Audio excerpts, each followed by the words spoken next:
And one of the advantages of us being here in a school this morning is it demonstrates that this is something that has to be dealt with right at the earliest possible stages to ensure that children remain safe. And for too long, I think we have assumed that the systems we have in place are effective and that all the individual cases where children need protected are being dealt with. But the reason we have this summit is because, as you know, there has been a much greater understanding and focus on the crime and the abuse of female genital mutilation. And what's become clear, and the reason we're having this spotlight session, is that for each practitioner, each professional who works with children, whether it's in a school, whether it's in social services, whether it's in health services, if they work with that child individually, then often the problem doesn't come to the surface. Whereas if all those professionals work together and share information and share best practice, as well as their ability to protect and support that child, then you do get a much more effective child protection system. And what we've been doing in England is trying to make sure that the framework in place for professionals is as clear as possible as to what their responsibilities are and how they're being held accountable for the decisions that they make. And in doing so, we recognise that also schools play a critical role in giving children a sense of what is important and what they can feel that they can talk about. And without that in place, much of this remains beneath the surface. So that's why we worked with all schools. We've written to every single school to explain what they should be doing to try and work with the issue of female genital mutilation and what action they can take should it become apparent that it is a problem. But also that the other services that work with children are given the same amount of attention to FGM as schools are themselves. And the consequence of that is that we now have a much better understanding of what a good response to FGM looks like. But for many professionals, there's still the issue of training. And one of the announcements today is around ensuring that there is good training in FGM for all those professionals who are working with children in their professional capacity. And I think that's an important step forward. But we also recognise that the traditional ways in which we engage with families doesn't always provide us with the best understanding of what needs to be done to support them. So that's why we're also looking at how we can provide a more specialised service for dealing with female genital mutilation. Because the truth is that although we want to see prosecutions for FGM, if that's our sole response, then we haven't actually tackled the problem at the point where it needs to be tackled, which is at the very early stages of identification and intervention and early help. So that's the emphasis that we've put on our work here in England, but we are the first to recognise that, and the reason we have this summit is that there's much that we can learn from work that's being done elsewhere. And so I want to be able to, as Jane has said, take one practical solution to the work that we're doing today to add to the work that we're already doing. And I think that, if nothing else, is a very good reason for us all to be here today. So can I just end by thanking everybody for being here, but hope that this is a very constructive, very focused session on what we can do pragmatically to improve our response to this crime. Thank you very much indeed, Edward, and congratulations on the work that you're doing at the Department for Education. I'm going to come now to Dr. Jaldesa to speak first. Dr. Jaldesa, you've been working on FGMC since 1995, so many decades of experience.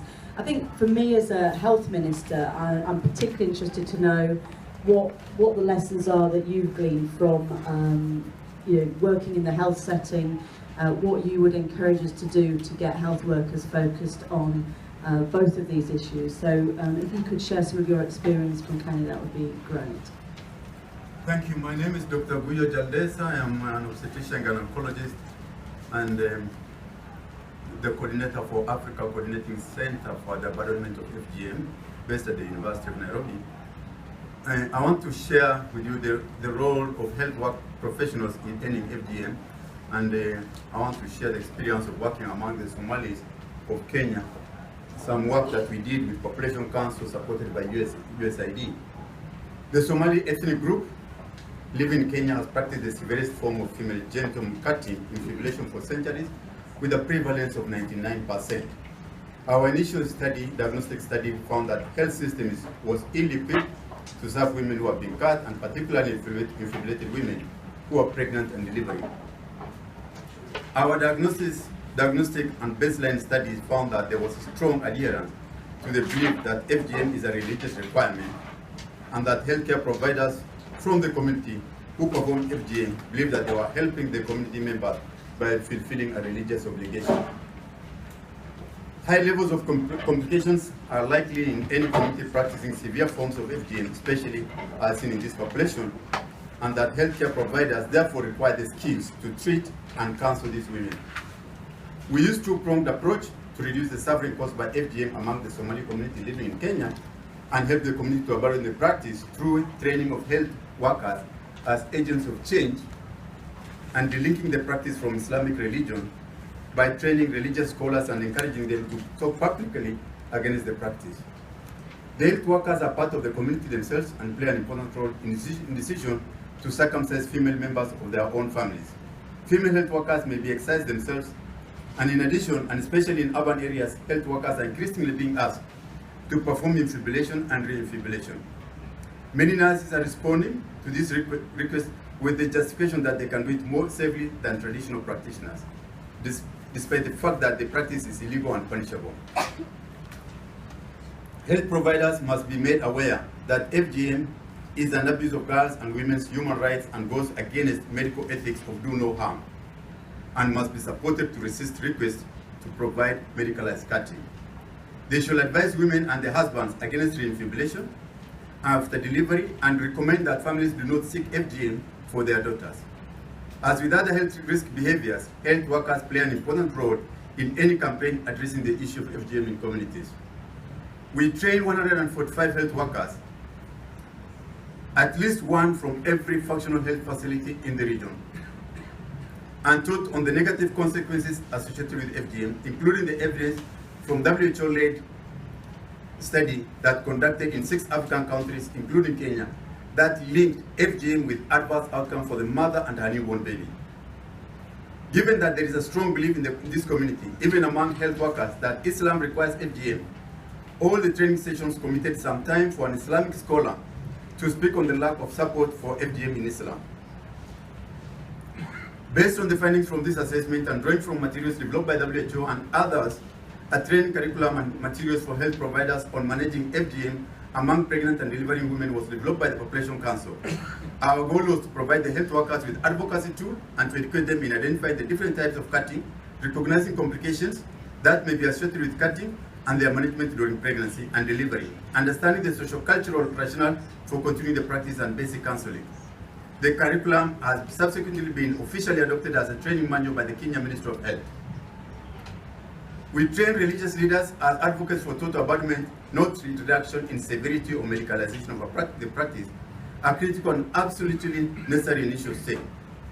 We also engaged with religious scholars and educated them and the community about FGM with the aim of developing consensus that the practice is not supported by Islam, so that this message can be conveyed by the scholars to the community.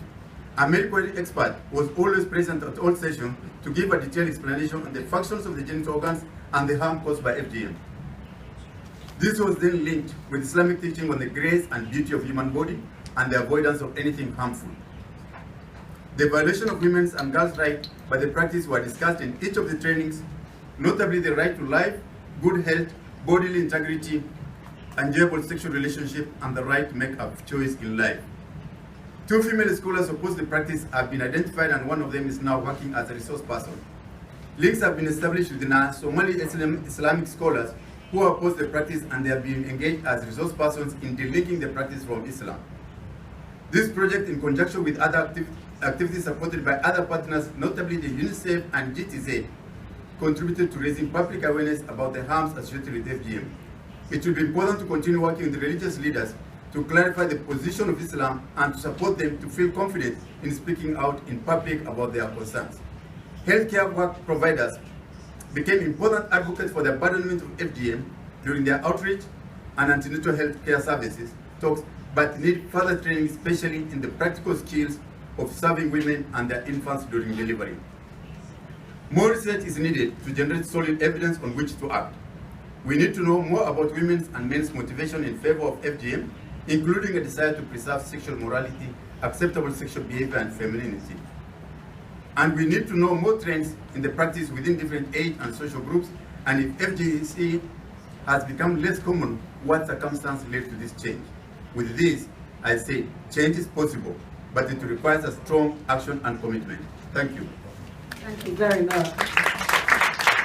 I think there were some really important points there that I'm sure we'll return to Q&A. I thought very interesting that you say you've really involved scholars to make the point that there's no foundation in that case in Islam. And also I think that we might come back in Q&A to a very interesting point you made there about ensuring people don't think moving down the scales of harm on FGM is an acceptable practice. It is something that worries us about whether people might abandon type 3 but actually adopt types 1 or 2. So I think that's a very good point we might return to. Carrying on the theme of working in a health environment, I'm going to invite a member of our team at the Department of Health, our FGM advisor Astrid Fairclough, who's been working tirelessly on our programme of change for many months. I'm going to ask Astrid to talk now about what the role of a big organisation like the NHS is. Everyone knows the NHS is a large organisation, so driving change through our health system is no mean feat. But Astrid, I'd like you to just talk about some of the work that we're doing to make sure that we can drive and hardwire change throughout our health system. Thank you very much. Good morning, ladies and gentlemen. My name is Astrid Fairclough and I'm on secondment to the Department of Health, and I'm delighted to be here today.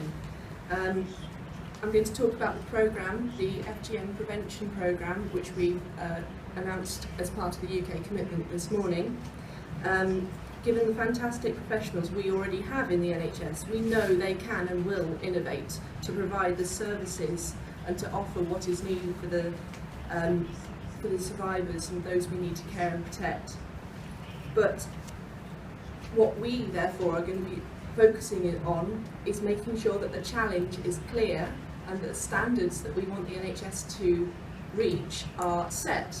We want to make sure that we are clear what the services that can be expected are, and that we give the support and the toolkit available to all NHS organisations so that within their own context they can make that best fit their patients, their community, their population.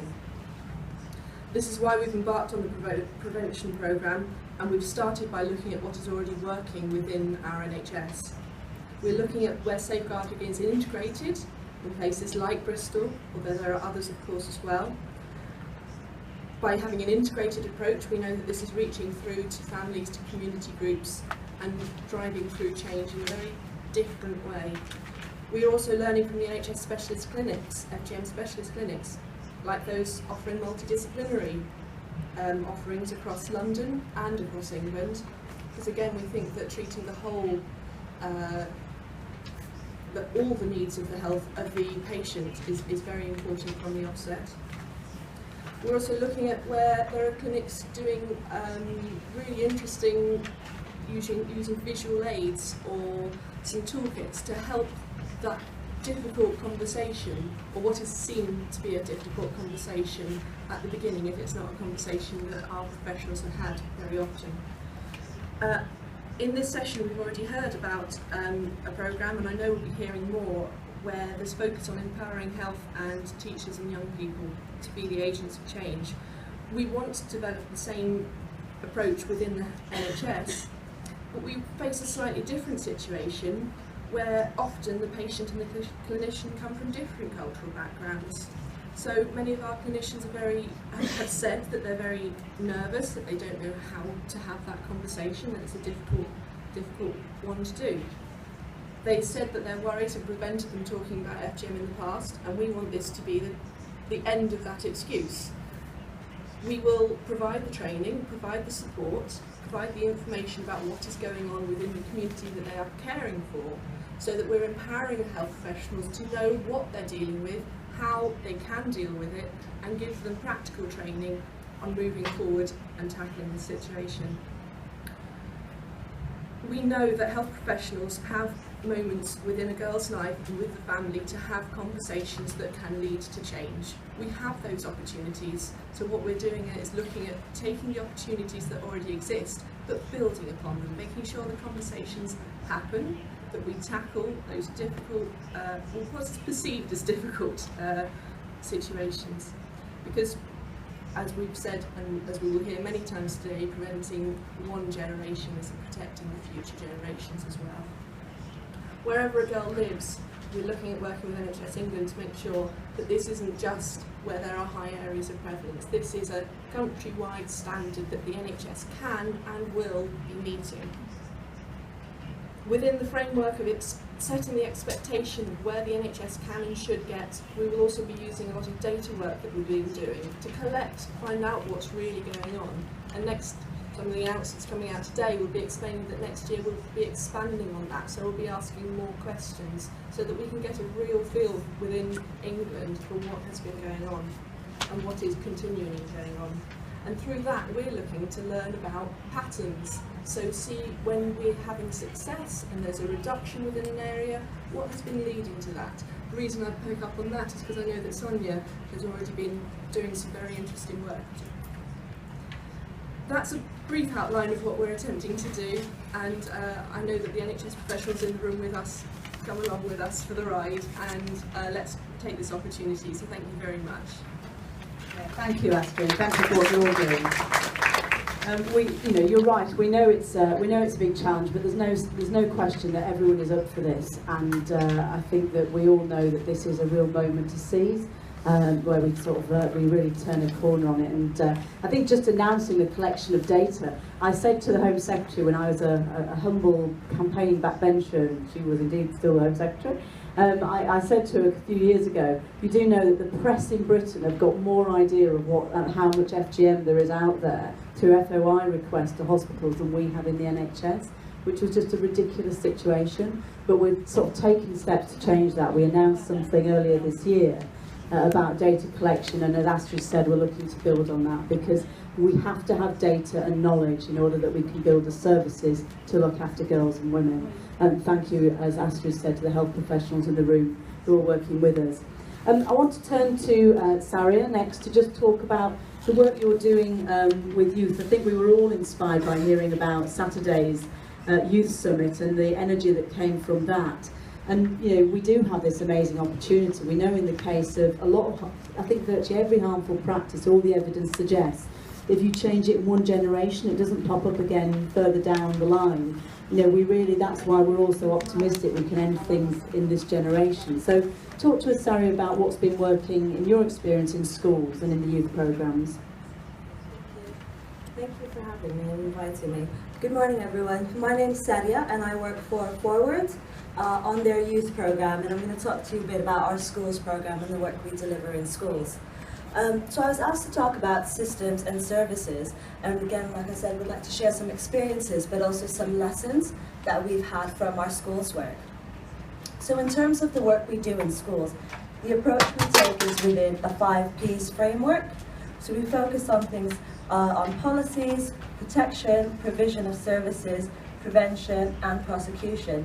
And our work is also within the framework of the UK multi-agency guidelines on FGM, which state that education establishments should be building an open environment within schools to enable students to talk about FGM and for them to access support and guidance and counselling. So Forward very firmly believes that schools are best placed to be able to protect girls, and that's for 2 main reasons. First, students spend a substantial amount of time in schools and build up really good, trusting relationships with the staff. The second reason is that we believe that schools can play a role as a community hub, and they can help to form the norms that a community will hold. So in terms of our schools program and the work that we do, we have three main aims. Our first aim is kind of holistically looking at how do we help a school to create a safe, supportive and open environment. The second aim is around equipping teachers to make sure they have the knowledge and the skills to better respond to FGM. And the final aim is to work with students. A lot of times when people talk about schools work, they want to jump straight to working with students, but it's thinking how do we build that safe environment first to enable those conversations to happen. So what we found through our experience when we're in schools is that girls disclose. As soon as we start talking about FGM, girls will say, this happened to me, this happened to my mum, this happened to my friend. And the work that we do in schools enables us to be able to allow girls to access support. It also enables us to work with the family, and it enables us to think about protecting younger siblings in the household. So FGM work really, for me, is all about engaging and empowering people. And when we're looking at schools work, there's three kind of key areas of people. The first is teachers, and then parents and students. So in terms of teachers work, it's a lot around equipping them with knowledge, but also that confidence to engage in FGM dialogue. A lot of times you hear professionals feeling very anxious about having these conversations. So we do that through training, but also through resource production and provision, in terms of this is how you would have a conversation. We also do parents engagement, and we do this in very informal, culturally sensitive and appropriate ways, a lot of times in community languages. And finally, student work on FGM. And I think for the work that we do, that expands beyond just telling them this is what FGM is. It's about how do we actively engage young people in the campaign. Because what we know is that young people are more likely to talk to each other than they are to talk to other adults. When we ask people about where you go for support, and we say a teacher, they go, school nurse. And so what we need to do is build on this and empower young people with information and skills to be able to provide peer support and create change. So there's three key learning points from our work that I'd like to share with you to end off with. The first lesson is youth engagement. FGM happens to children and young people. This is a fact. Sometimes we forget that when we're talking about FGM. And therefore, FGM engagement should be youth-friendly, sensitive, and safe. And awareness raising should focus on challenging the social norms and beliefs that fuel the practice. It's really important that when we're talking about FGM in schools, that students understand why FGM is being discussed with them, and also to be able to place FGM in that wider context of violence against women and girls. Again, our experience has shown that when young people find out about FGM, they're always really keen to kind of get engaged, get involved in the campaign and take action. So a lot of times you can see they put posters up within their schools, they'll ask sometimes to have fundraising, and they'll carry that momentum within their school. Lesson 2 is whole school engagement. Everyone in a school needs to get on board. It cannot be one teacher saying, I'm going to bring FGM into my school and nobody else knows about it.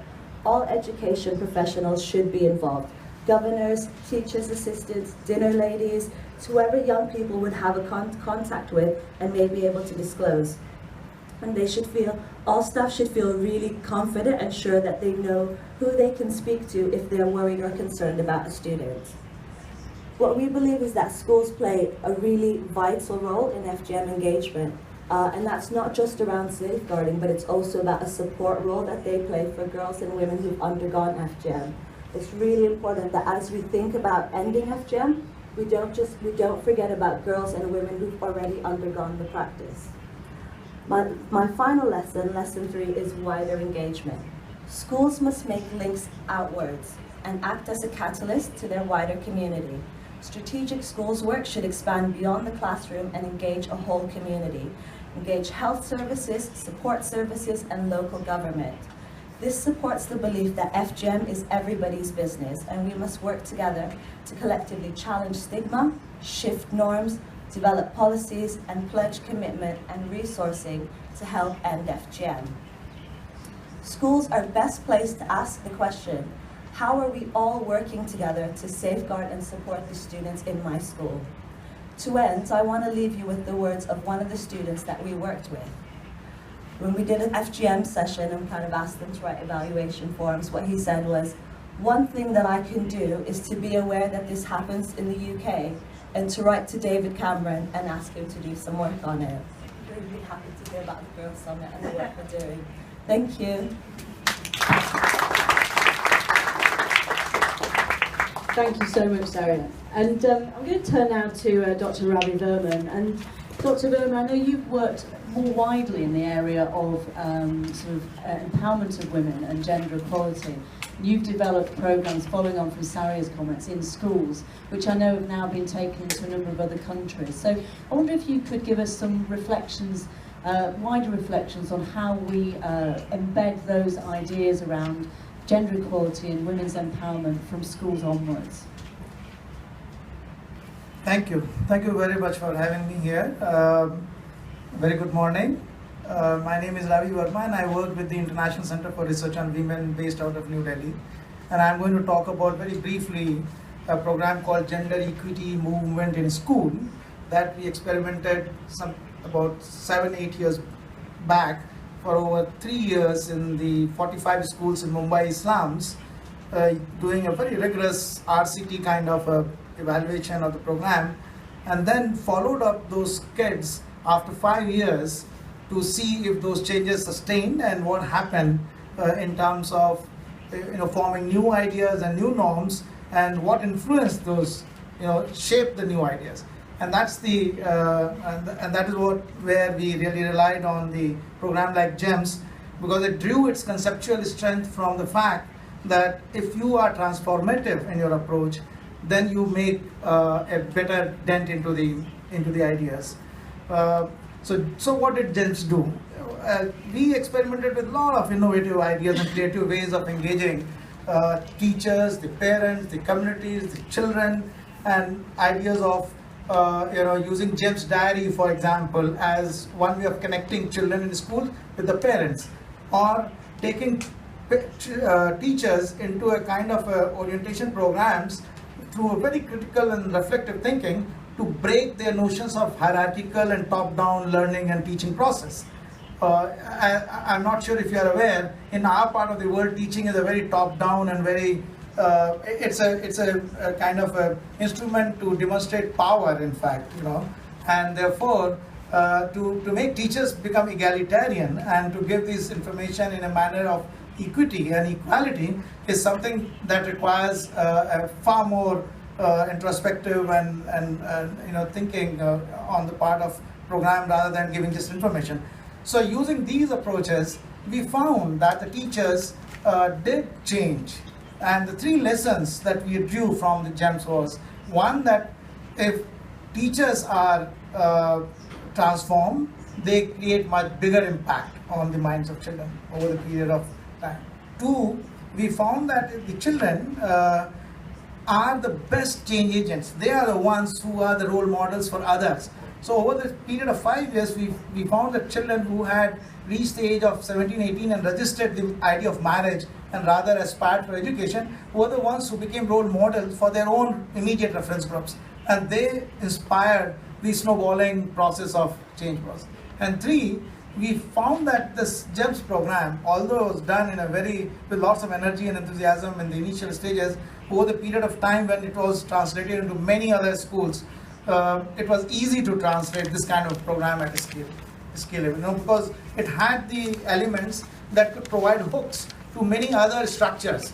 So we have taken, for example, GEMS outside the school and connected it to the community-based structures where we could bring children out of the schools and their parents and the community members to talk about these ideas and confront them and challenge them together and make sure that these ideas are retained and sustained through a kind of support system that we develop. So we are very excited about GEMS. Now it's being implemented in over 30,000 schools in one of the states in India, has gone to Vietnam, has gone to Bangladesh, and is being implemented in another state, Jharkhand. And and what it is doing is it's really breaking the notions of masculinity and power and hierarchy in a manner that would have a very profound impact on many side effects, many outcomes like child marriages and different forms of violence that girls experience throughout their life and in the school system. And it engages boys and men in a manner that tells them that power is not in is not by controlling someone, but in terms of respecting someone. So the whole idea of equality and power and respect has been the hallmark of the GEMS program that we are trying to inculcate in these young boys and men and the girls, and giving them the space and sense of rights. So we are very excited. I hope you share the excitement of the GEMS program, and I'm sure that you can find the examples of GEMS kind of an upstream structural intervention to impact FGM as well if we do it. So thank you very much, and I'll be happy to answer any questions on this. Thank you very much, and thank you also for reminding us about the deep attitudes that underpin all the things we're here gathered today at the summit to discuss about, as you say, the issues around power and control. I think it's really important that we always remember those first principles, because it's what these issues have in common. Our last speaker before we open up to Q&A is Sonia Aziz Malik, who is from Sudan, and she's from the Alfred University for Women, which has been working for over 30 years on around FGM in particular. And I certainly represent a number of people in my constituency in London, Sonia from of Sudanese background. So I'm very interested to hear what the work you've been doing and how you feel. I think that the wider university sector can play a role in driving change, and we're very keen to hear from you about what's worked in your country.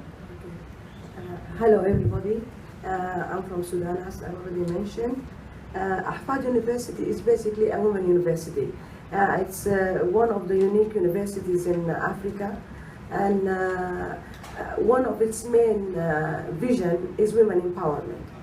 We worked in the area of, we were the first to work to raise the dialogue about FGM with partnership of with the health sector, especially an obstetrician and gynecology department at that time in the health ministry. And then after that we made what we did really is raising awareness of the communities around in Sudan regarding the issue itself. So from complete people are not speaking about it, now it is all over speaking. This is of course with the help of our partners like UNICEF, UNFPA, I think that supported us. Regarding our activities, what is really important is that we integrated in our teaching syllabus all over. We are having women studies, gender studies, reproductive rights and gender studies also. We have very specialized centers that provide this syllabus for all, as a required course for all students all over at the university. We are also having special events, annual events, monthly events that send these messages like sports days, role plays and live theater. And we also have special songs that we produce for the against FGM. And what is unique about Ahfad University is that we have outreach programs, and the outreach which we call field trips. Annually, each year, the students go around to all states of the Sudan, or they enter the villages through their homes, raising the awareness, taking ICE materials, and giving advice on all these issues. We are also, of course, supporting research, and this is done at the undergraduate level, the postgraduate level, and also at the PhD level.